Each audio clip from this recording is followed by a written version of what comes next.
Once you've evolved from the McGill Big Three for lumbar support and lower back sort of core activation support, and in the whole baby roll bracing, the next step up is taking the bird dog and advancing it. Now there are many ways to take the bird dog and make it as advanced or as intricate as possible. Like any sort of movement, you can turn it into a circus trick or make it functionally applicable. My goal today is to make it functionally applicable with 2 easy steps.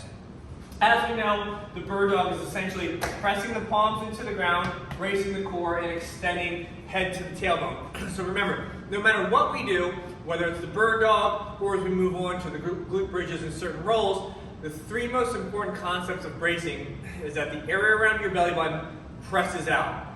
You're not flexing the stomach like you're going to get punched like you're at the beach. This isn't look at my six-pack. This is more look at my power stomach. So you're trying to breathe in the mouth, fill up the diaphragm around the stomach, press out so that if you were laying on the ground, you could press your lower back into the ground by way of using the inside of your stomach.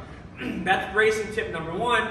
The other is to take the top of your head, the crown, and try to reach it away from your tailbone as much as possible, thus to kind of erect the spine. As the spine will gravitationally want to compress, we're going to erect it, putting it in what we call anatomical or homeostatic position.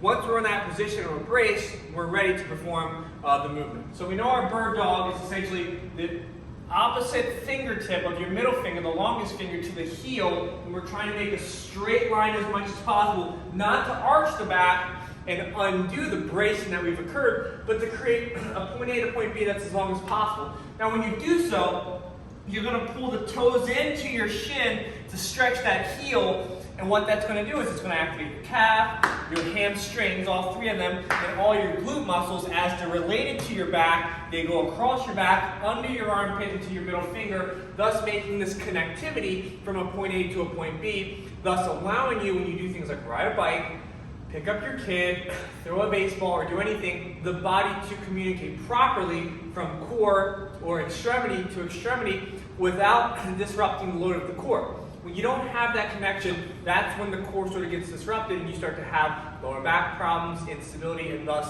herniations, disc abrasions, or disc bulges. Okay? So, we know that this is our bird dog position. Now, to make things harder, watch what I do with my back foot. All I'm going to do is from this bird dog position, lift that back foot.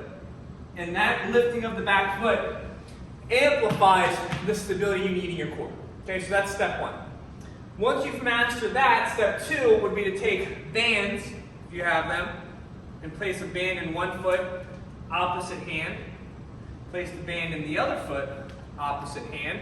Create a little tension on the bands, and then lower into your bird dog position with the bands, and then refer back to step 1, which is bird dog here, and then if that's easy, and you're maintaining that, then also lift the back leg, okay? So again, evolution 1 would be to, in the bird dog position, just lift the back foot. So again, evolution 1 is in the bird dog position, lift the back foot. We call this the vulnerable position because you've got 1 anchor now, your knee, instead of 2 anchors. Evolution 2, banding it up, and then the final evolution is banding it up with releasing the back foot. So that's the first advanced movement of taking the bird dog to evolution 1, 2, and 3.